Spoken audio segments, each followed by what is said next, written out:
We got a double whammy of not so great economic news today. First, the latest inflation gauge is showing inflation is going in the wrong direction, up.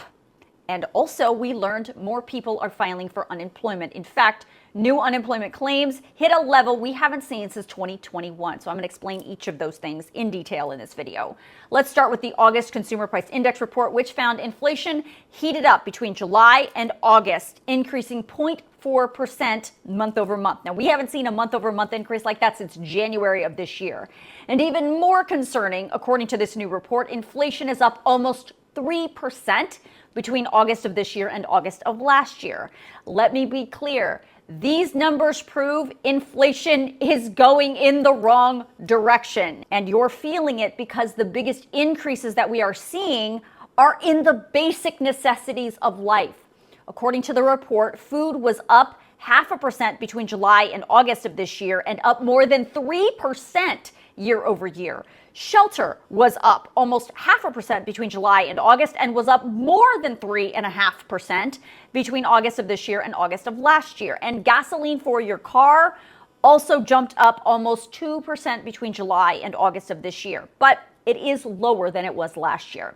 Natural gas for your home is up almost 14% year over year, and electricity for your home is up more than 6% year over year. And just because I know you guys care about it, eggs were almost 11% more expensive in August of this year than they were in August of last year, and coffee was up dramatically, almost 21% year over year.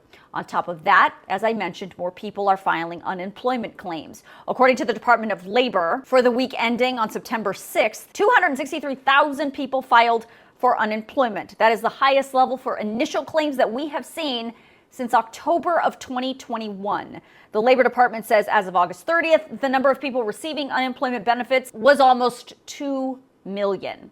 So let's put those numbers into some context. The job of the Federal Reserve is to ensure price stability and maximum employment. Right now, neither of those things are happening. Literally, both are going in the wrong direction. But the Federal Reserve doesn't control everything. The president and Congress are responsible for coming up with the economic policy for this country, which impacts both jobs and prices. Like, for example, the president's policy on tariffs. The Fed has no control over that.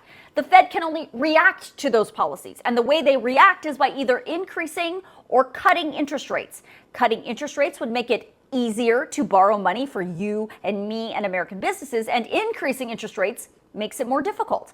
The conundrum the Federal Reserve is dealing with in this current economic situation is if they lower interest rates to try and stop the bleeding in the jobs market, they will risk inflation going up even more.